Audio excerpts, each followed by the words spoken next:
Few days earlier, India celebrated its 75th Independence Day. The idea of existence of India as a nation was completely disregarded by Britishers, who held that the amazing fact about India is that there never was an India and that there never will be an India.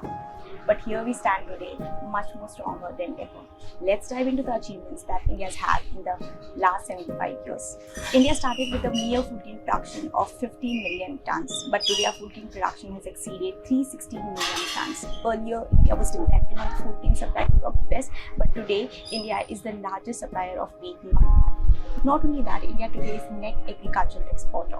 Apart from the Green Revolution, India also undertook White Revolution, also known as Operation Flood, by the virtue of which India today supplies 23% of the global milk production. Apart from that, all these revolutions not only transformed India from a food insecure nation to a food secure nation, but also today India is a net agricultural exporter.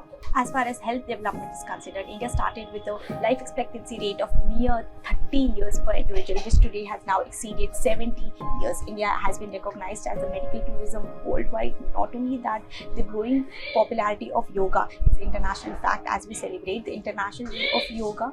Indian Ayurvedic system is recognized as a system of medicine in 16 nations worldwide. Despite India being completely brushed off as an uncivilized barbarian and a childlike nation, India has had its first female prime minister in 1966 itself. As far as science and technology is considered, India established ISRO with a vision of enhancing the quality of life through scientific interventions. India transported its first rocket with the help of a bicycle, a bullet cart. But over the years, India not only became a nuclear nation, but also with the launch of Chandrayaan, India joined the elite group of 6 nations to have achieved that. India created history by launching 104 satellites in a single mission. It was believed that India as a democratic nation would not survive because of its extreme diversity.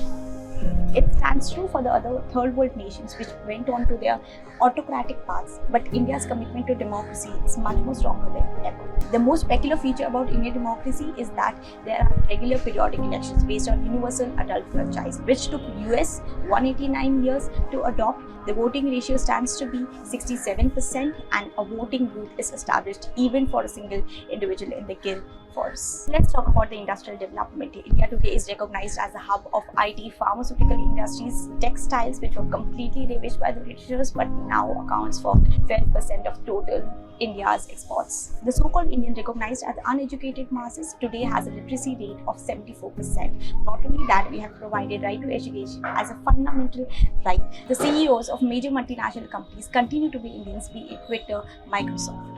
Even though it is true that this is not a feature to be proud of, since it's a result of the brain drain because of the lack of the entrepreneurial opportunities available in India. But hey, we are getting somewhere, right?